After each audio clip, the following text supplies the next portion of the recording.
الله ربنا هو الإله له من الأسماء ما اصطفاه الواحد الحي كذا المليك والملك المالك لا شريك. أيها المصلون أيها الشباب. J'adresse ces quelques paroles aux musulmans de manière générale, mais particulièrement aux jeunes. Alors quand on parle de jeunesse dans son sens large du terme, dans le sens large du terme, eh bien on englobe ici les 14, 15 ans jusqu'aux 25, 30 ans et plus encore. Ce n'est pas parce que tu as 30 ans que tu es vieux, loin de là, tu es encore jeune. Mais je veux m'adresser à ceux qui ont passé le premier cap de la première étape de la jeunesse ou qui y sont encore, qui sont dans cette première phase de la jeunesse particulièrement. Cette phase où on se construit et où on construit aussi. Ceux qui sont dans la période de l'adolescence. Ou alors, disons de manière un peu plus précise, la deuxième étape de l'adolescence. Ceux qui ont passé les 14, 15, 16, 17, ils sont dans les 18, 19 ans. Ils sont en train de se construire et construire leur vie. C'est maintenant où les choses se jouent. C'est maintenant où leur avenir se joue. C'est maintenant qu'ils vont construire leur avenir ou détruire leur avenir. Et les parents ont beau le dire, mais il est important quelquefois qu'ils l'entendent d'autres personnes. Peut-être que l'impact sera un peu plus percutant. Mais en tout cas, il est important qu'ils prennent conscience que cette vie est une vie où Dieu ne nous a pas interdit de prendre du bon temps, de s'amuser, de prendre des plaisirs, mais il y a un temps pour tout. Il y a un temps pour s'amuser avec un cadre bien précis et qui ne t'empêche pas de vivre, de t'amuser, de t'épanouir, de vivre en société et d'échanger, d'avancer et d'évoluer, loin de là. Mais il y a un temps aussi où on doit être sérieux. Il y a un temps où on doit être dans l'adoration. Il y a un temps où on doit être dans les études. Il y a un temps où il faut parler sérieusement. Il y a un temps où il faut avoir de la maturité, si tu ne veux pas tout gâcher. Et c'est pour cela que le prophète sallallahu alayhi wa sallam nous dit dans le hadith rapporté par Al-Hakim, profite de 5 avant 5. Profite de 5 choses. Il utilise quel terme? Irtanim, profite. Parce que ça ne dure pas. Parce que tu n'es que quelques jours. Nous ne sommes que quelques jours. Et à chaque fois qu'un jour passe, c'est une partie de nous qui part quelque part. On se rapproche tous, on espère se rapprocher. Des projets, des espérances, des objectifs. Je vais me marier, Inch'Allah. Je vais avoir des enfants, Inch'Allah. Je vais construire, Inch'Allah. Je vais travailler, Inch'Allah. Et on l'espère. Et c'est bien d'avoir ici, d'être optimiste et de voir loin et d'avoir de l'espérance dans ce domaine-là. Mais ce qui est sûr, parce que ça, ce n'est que des probabilités. Ce qui est sûr, c'est que tu te rapproches chaque jour du jugement, du jour des comptes, de la journée où tu devras payer la note, de ta demeure dernière, si tu veux, al-qabr, sunduq al-amal, la tombe, le caisson des actions. Ce n'est pas pour que vous viviez dans une ambiance obscure et que vous vous renfermiez sur vous-même que je vous dis ça, mais c'est pour vous rappeler une réalité, afin de ne pas être trop endormi et afin de ne pas se faire avoir par notre ennemi, le diable, Ash-Shaytan. Et vous savez toutes et tous que nous avons tous un qarin avec nous, un proche qui est toujours avec nous. Un shaytan, comme le prophète alayhi salatu wa salam a dit, un diable, mais un ange aussi. L'ange nous aspire le bien et le diable fait tout pour nous tirer vers le mal. Et il utilise surtout cette période de la jeunesse.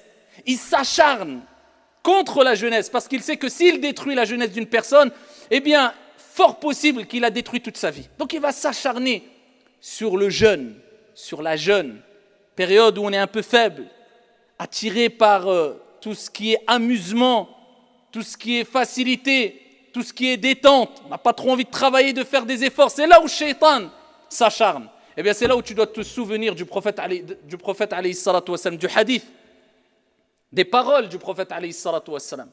Lorsqu'il dit, profite de 5 avant 5. Et il commence par quoi? Il dit, profite de ta jeunesse avant ta vieillesse. On a besoin des gens âgés. Ce sont les gens sages, les gens doués de bons conseils, d'intelligence, de lucidité, d'expérience. Mais avant d'arriver à cette période qui est la vieillesse, eh bien on passe par la jeunesse. Et cette jeunesse-là, c'est elle qui construit, c'est elle qui fait évoluer les sociétés. C'est elle qui a une énergie que les personnes âgées n'ont pas. Cette énergie doit être une énergie positive. Profite de ta jeunesse avant ta vieillesse. Ensuite, le prophète alayhi salatu wassalam dit, profite de ta santé avant ta maladie. La santé ne dure pas. La jeunesse ne dure pas. Profite de ta richesse avant ta pauvreté. La richesse ne dure pas.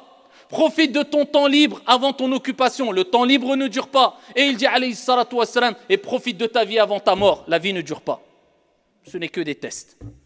Et c'est pour cela que le prophète sallallahu alayhi wa sallam, il nous dit, au jour de la résurrection, les gens ne quitteront pas l'esplanade des comptes. Il y aura les comptes. Les gens ne partiront pas de l'esplanade des comptes. Avant d'être interrogés sur plusieurs choses, et dans un hadith, le prophète, il dit, sur sa jeunesse, fima ablah, où il a usé, où il a utilisé sa jeunesse. Donc, crois pas que Dieu te laisse vaquer à tes occupations sans s'intéresser à ce que tu fais. Dieu regarde tout et tout est noté. Et ta jeunesse, elle dure qu'un moment, mais tu devras rendre des comptes sur ta jeunesse. Et abshir, réjouis-toi. Si tu réussis ta jeunesse, eh bien sache qu'au jour de la résurrection, le prophète alayhi salatu wassalam, il dit fi sahih, sab'atun yudhilluhumullahu jalla wa ala yawm al-qiyamah, 7 catégories de personnes. Dieu les ombragera de son ombre le jour où il n'y aura d'autre ombre que la sienne. Le jour de la résurrection, les gens chercheront de l'ombre.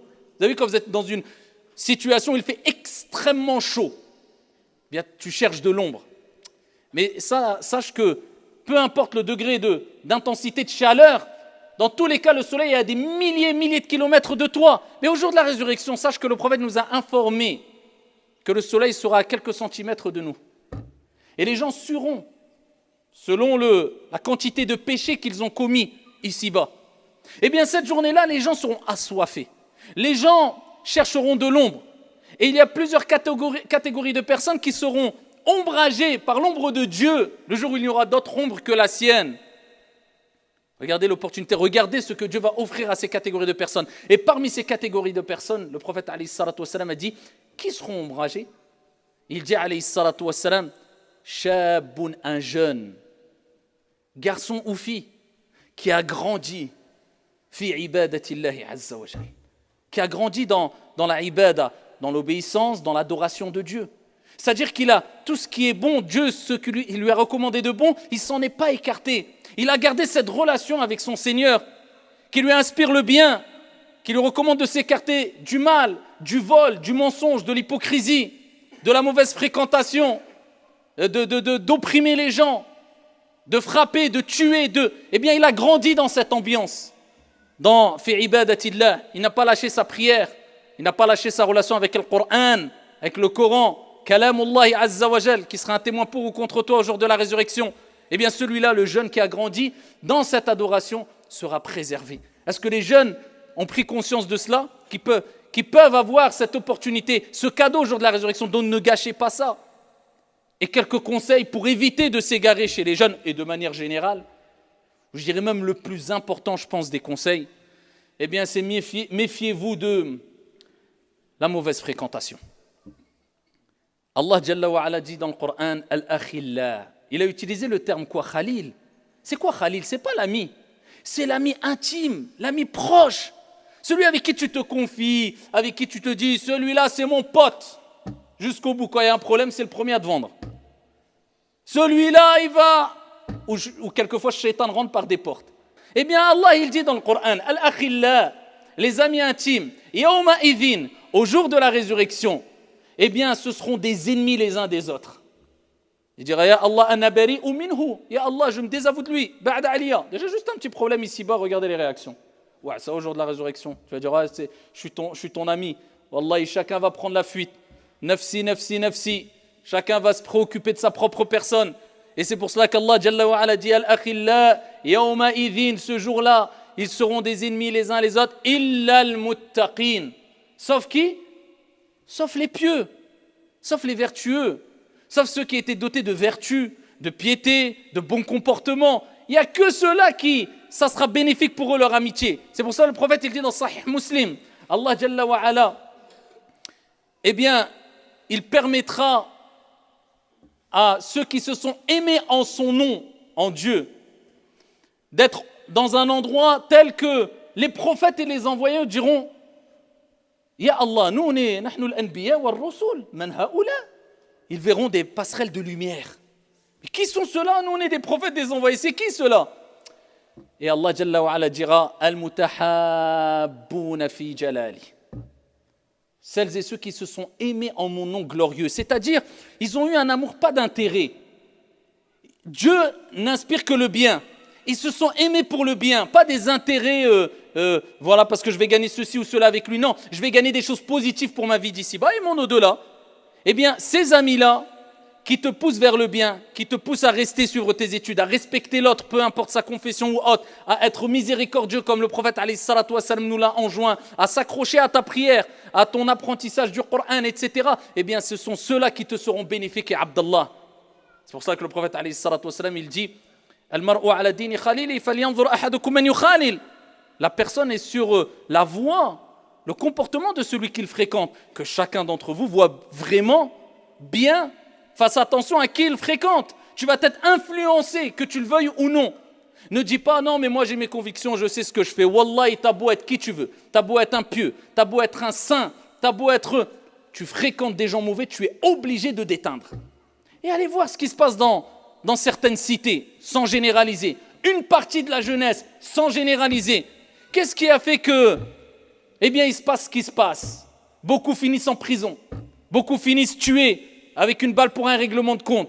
Beaucoup font des guerres de cité et de quartier. Beaucoup tombent dans le vol, dans la vente de drogue. Mais qu'est-ce qui a provoqué ça, si ce n'est la mauvaise fréquentation? Combien de jeunes étaient bien éduqués, étaient respectueux, ils se sont retrouvés dans des mauvaises ambiances, ils ont été obligés, bon gré mal gré, de suivre la mauvaise fréquentation, la mauvaise ambiance, au lieu d'être forts et de se dire écoute, notre amitié, elle s'arrête là, il n'y a pas de problème. Je te respecte, tu me respectes, mais là, d'être attiré par le mal, à me pousser à aller voler, à vendre de la drogue, à aller opprimer les gens, à aller faire ceci et cela, non, moi, je m'arrête là. J'ai des convictions, je ne suis pas bête. C'est là que ma vie se construit. C'est là où je vais construire mon avenir. Et ce que je vais faire de mal, je sais que je vais le payer.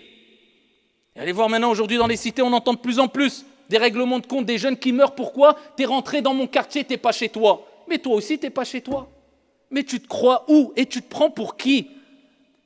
Allah subhanahu wa ta'ala, notre Seigneur qui a créé la terre, qui a créé les cieux, il a créé les êtres humains avec des croyances différentes. Il nous a interdit d'imposer quoi que ce soit dans le Coran à qui que ce soit. Quand il dit au prophète, est-ce à toi d'imposer la religion à qui que ce soit? Si Allah avait voulu, il aurait fait des gens une communauté unique où les gens auraient cru. Non, Allah il t'a pas demandé d'imposer quoi que ce soit. Et c'est pour cela qu'il a permis même à celui qui n'est pas croyant ou même celui qui insulte Dieu de marcher sur la terre librement. Eh bien toi, il y a un jeune, il vient, t'es chez moi, t'es dans mon quartier. T'es où toi? T'as pas peur de te retrouver dans une situation où Dieu peut-être t'éprouvera en te montrant que tu n'as pas le droit de priver qui que ce soit de marcher sur la terre de Dieu, en te privant peut-être de tes jambes, en opprimant les gens. L'injustice est ténèbres au jour de la résurrection. Combien d'injustices faites par les jeunes, jusqu'à ce que maintenant, comme je dis précédemment, le meurtre c'est devenu quelque chose de banal. Et combien de jeunes ont oublié que la première des choses concernant les relations humaines entre les gens, la première des choses sur laquelle rendront des comptes les gens au jour de la résurrection, c'est quoi? Safku dima. C'est le sang qui a coulé. C'est la première des choses. Et des gens s'amusent comme s'ils étaient dans un jeu vidéo où ils étaient en train de jouer à Fortnite. Ils sont passés du virtuel à la réalité. Mais on est où? La vie de l'être humain, c'est devenu un jeu pour certains. Et ils tuent, et c'est pas grave. Je suis un homme, j'ai tué. Je suis dans un gang, je suis dans... Mais demain, dans quelques jours, dans quelques heures, dans quelques minutes, que vas-tu dire à ton Seigneur quand cette personne-là, croyante ou non croyante, comme le prophète l'a dit, viendra et te tiendra par la tête et dira Ya Allah hadha alladhi qatalani, c'est celui-là qui m'a tué. Qu'est-ce que tu vas dire à ton Seigneur tabaraka wa ta'ala? Combien de jeunes oppriment et gonflent les petits pectoraux qu'ils ont pour dire c'est moi, je ne sais quoi. C'est ça notre jeunesse. Ils ont fait ça, ils ont utilisé leur force dans ce genre de choses, à opprimer les gens, à frapper, à lyncher quelquefois plusieurs personnes contre une personne. Wallah, je me souviens d'un cheikh qui racontait à Bruxelles, eh bien une personne qui opprimait tout le monde, un caïd, et combien on en a vu. Et même nous, on a vécu des scènes et on a vu des choses. Et des gens, et je pense la plupart d'entre vous l'ont déjà vu, des gens qui opprimaient, qui gonflaient leurs muscles. Aujourd'hui, ils sont où? Soit ils ont fini dans des asiles psychiatriques, soit ils ont fini fous, soit ils ont fini en prison à vie, soit ils ont... Cette personne-là qui opprimait tout le monde, il faisait peur à tout le monde. Eh bien, un jour, il a fait un accident, handicapé à vie en chaise roulante. Un jeune dans la cité est venu tout fin, tout maigre, derwish. Il lui a mis une grosse gifle.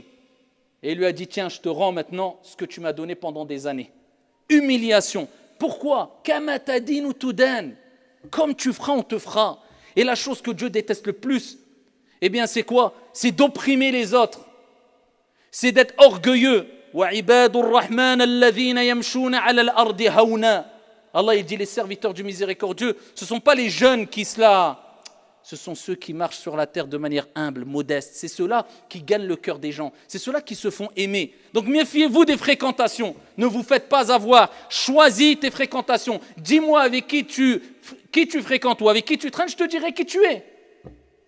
Le proverbe le dit et tout le monde le sait. C'est qui tes fréquentations? Fais attention, fais le tri. Ça va faire mal, on va te critiquer. Ouais, tu te prends pour qui? C'est pas grave. Rendez-vous dans 4-5 ans et tu verras. Vous savez que là, ça va vite, surtout les ados. 15 ans jusqu'à 18 ans, c'est 3 ans. C'est là où tu construis ta vie. Passé 18-19 ans, là, ça y est. Soit tu as réussi, soit tu as failli. C'est jamais trop tard, mais en général, c'est ça. De construire ton avenir, réfléchis, sois pas bête. Et attention à celui que tu fréquentes chaque jour, qui peut être ta meilleure fréquentation, ton meilleur ami, comme ton pire ennemi. Il est toujours avec nous. Il ne nous lâche pas. On ne le lâche pas. On l'aime. Lui, je ne sais pas s'il a des sentiments. C'est le téléphone. Et qu'est-ce qu'on fait avec le téléphone aujourd'hui? Qu'est-ce qu'ils font les jeunes avec le téléphone?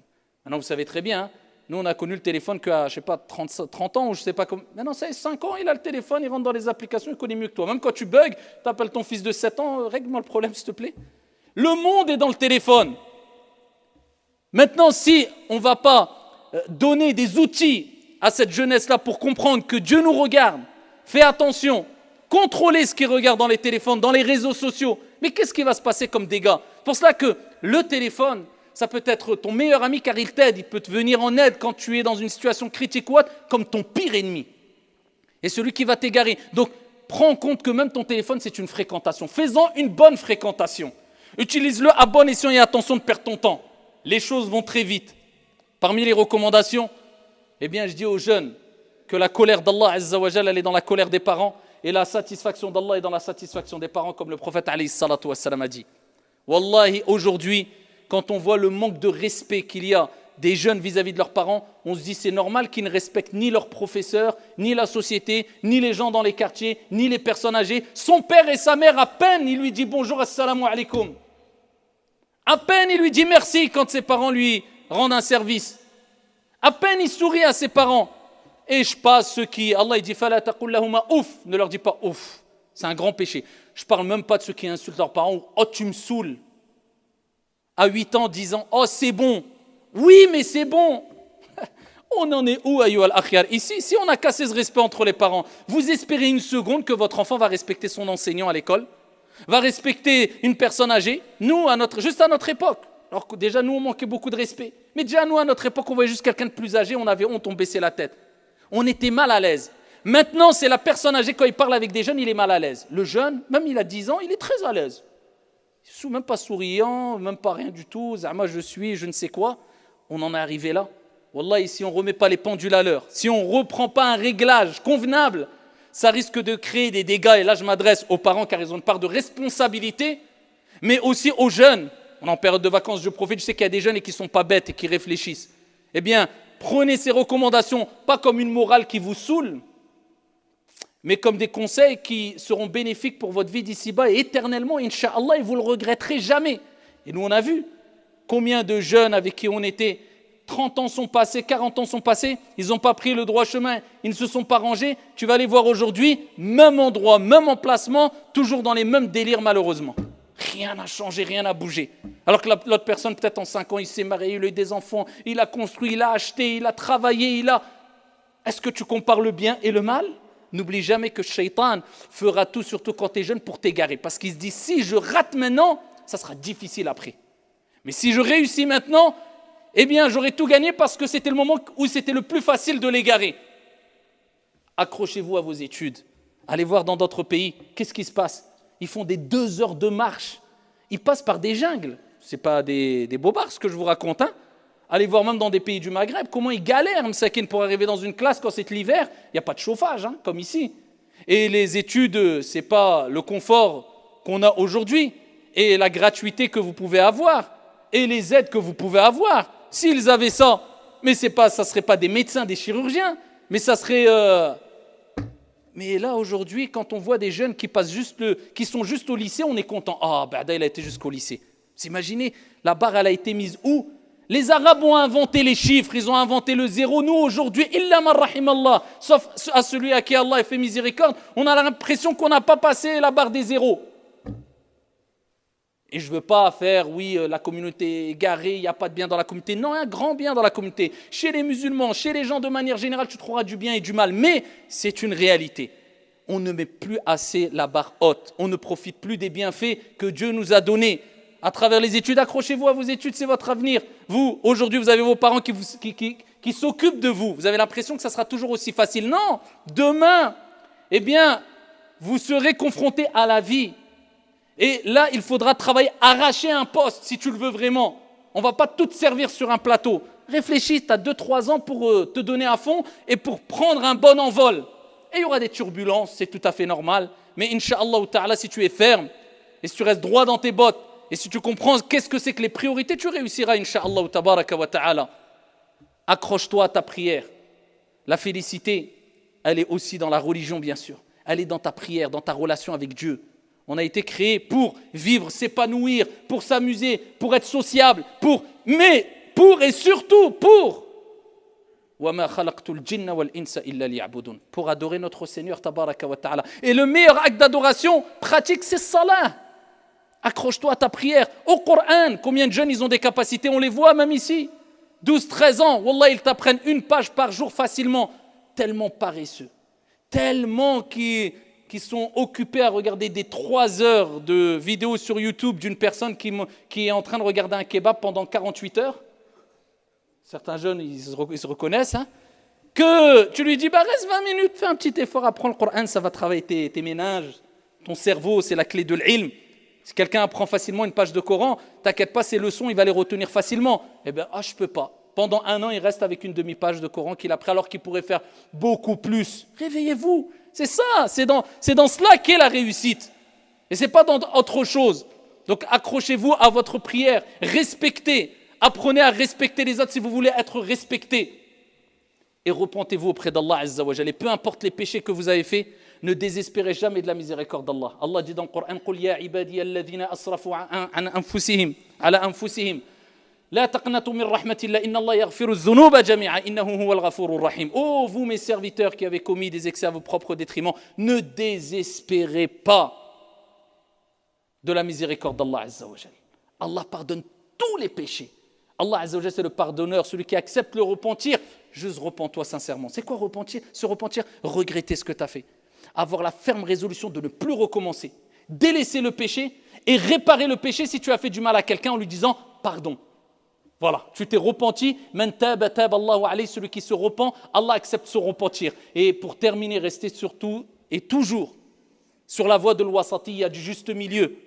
Parce que comme dit Ibn Qayyim et d'autres, quand tu grandis, tu passes l'étape de la jeunesse, tu es dans la jeunesse, même pendant ta vieillesse, Shaitan fera tout pour entrer par une des 2 portes. La première porte, c'est la porte du délaissement. C'est pas grave. Déjà, tu vas jma' al-dhuhr, al-asr, maghrib, al-isha. C'est pas grave. Les gens, ils prient même pas. Ah ouais, c'est vrai. C'est pas grave si aujourd'hui tu fais pas ta prière. Et des gens, ils prient pas du tout. Ah ouais, c'est vrai. C'est pas. Et tu oublies que les montagnes sont faites que de petites pierres. Attention à trop délaisser. Ou alors, quand ils voient que ça marche pas et que tu t'accroches vraiment, ils rentrent par l'autre porte qui est l'exagération, l'excès. Non, fais-en plus, jusqu'à ce que tu rentres dans l'excès et des gens sont rentrés dans des groupuscules extrêmes, des exagérations, ils sont rentrés dans des délires en disant même que voilà, la vraie voie de la vérité, c'est de se couper du monde et de faire du mal à d'autres. D'autres, ils disent non, non, je vais faire des prières toute la nuit, je ne vais jamais m'arrêter. À la fin, ils abandonnent tout. Et regarde les conséquences de ces gens-là, ils n'ont rien construit, ni pour eux, ni pour leur entourage. Regarde juste les conséquences. Tandis que quand tu avances sereinement, sagement, intelligemment, dans le juste milieu, Wallah, tu peux vivre des tempêtes. On peut se mettre 1 million contre toi, tu ne cesseras d'avancer et construire. Et le résultat se verra. Lors de ton vivant, comme après ta mort, incha'Allah ta'ala, et cela témoignera ce que tu as fait comme les gens pour toi au jour de la résurrection. Donc Allah subhanahu wa ta'ala préserve notre jeunesse. Qu'Allah Jalla wa ala fasse de notre jeunesse une jeunesse utile pour les gens de manière générale. Qu'Allah Jalla wa ala accorde à notre jeunesse et à nous toutes et tous un bon comportement, une bonne moralité, un sérieux dans notre vie d'ici-bas et dans nos études et dans nos projets, comme un sérieux et le sérieux dans nos pratiques religieuses. Amin ya rabbal alamin. هذا وصلوا وسلموا رحمكم الله